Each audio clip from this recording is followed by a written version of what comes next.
Hi friends, ఇవన్నీ మీరు చూస్తున్నారుగా వాటర్ లైన్ అనమాట. బాత్రూంలో డిజైన్ ఇవన్నీ ఫ్రెండ్స్. ఇది షవర్ వాల్, ఇది షవరు ఇవన్నీ మనం మెయిన్ కనెక్షన్ అనేది అంటే కింద 1 ఇంచ్ పైప్ అనేది వేసాను. ఇది మెయిన్ వాటర్కి ఇవ్వాలన్నమాట. ఇచ్చిన తర్వాత ఇదిగోండి ఇక్కడ నుంచి మనకి ఇటు పైకి వెళ్తేనే షవర్ వాల్, షవర్ అనమాట. ఇది పైకి వెళ్తే తర్వాత ఇక్కడ నుంచి ఇక్కడికి వచ్చిన తర్వాత వాటర్ ట్యాప్ ఇక్కడ ట్యాప్ వచ్చింది. తర్వాత ఇలా పైకి వెళ్ళిపోతే ఇవ్వండి ఆ టీ బెండ్ దగ్గర నుంచి పైకి వెళ్ళగానే ట్యాప్ ఉంటుంది. అలా పైకి వెళ్ళిన తర్వాత అది గ్రేజర్కి అనమాట.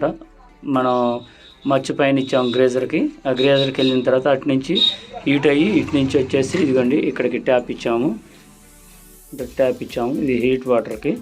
తర్వాత అదేవిధంగా ఇలా వెళ్ళిన తర్వాత ఇక్కడ టీ బ్రాస్ వేస్తానండి. టీ బ్రాస్ వల్ల దీనికి ఇక్కడ ఎందుకు పాయింట్ ఇచ్చానంటే ఇది మనం హ్యాండ్ గన్ ఉండదు కదా, బాత్రూంలో హ్యాండ్ గన్ ఉంటుంది కాబట్టి ఆ హ్యాండ్ గన్కి ఇచ్చేసామన్నమాట. అది తర్వాత ఇలాగ వచ్చిన తర్వాత ఇటు సైడ్ వచ్చేసి వాటర్ ఫోర్స్ బాక్స్ అనేది ఉంటుంది కదా అండి. ఈ బాత్రూమ్ దగ్గర బాత్రూమ్ సింక్ పైన హైడ్ బేసిన్ పెడతాం కదా, హైడ్ బేసిన్ పెట్టినప్పుడు వాటర్ ఫోర్స్ బాక్స్ అనేది ఈ గోడకు అనేది బిగిస్తాం అనమాట. ఆ ఫోర్స్ బాక్స్కి వాటర్ అండి అది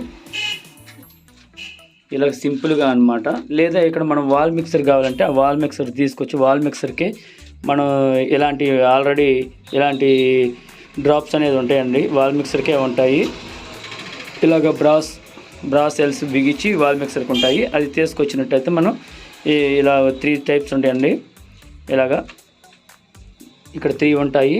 దానివల్ల మనకి ఏంటంటే హీట్ వాటరు తర్వాత కూల్ వాటరు రెండు మిక్స్ అయ్యి కూడా కలిపి కూడా వచ్చేటట్టు ట్యాప్ ఉంటుంది అనమాట. అది మనం పెట్టలేదు ఎందుకంటే మనం ఇది సపరేట్గా ఇచ్చేసాము. ఈ బాత్రూంలో హీట్ వాటర్కి కూల్ వాటర్కి సపరేట్గా ఇచ్చేసాము. ఇవి మొత్తం ఆశీర్వాద పైపులు అనమాట. ఈ 30 పైపులు ఆశీర్వాద పైపులు. ఇలా మీకు మంచి డిజైన్స్ కావాలన్నా కానీ మీరు కామెంట్ చేసినట్లయితే మీకు ఏ విధంగా బిగించాలనేది సింపుల్గా నేను వివరంగా చూపిస్తాను ఫ్రెండ్స్. ఓకే ఫ్రెండ్స్, ఈ వీడియో కనుక నచ్చితే లైక్ చేయండి, షేర్ చేయండి, సబ్స్క్రైబ్ చేసుకోవడం వరకు మర్చిపోకండి. Bye friends.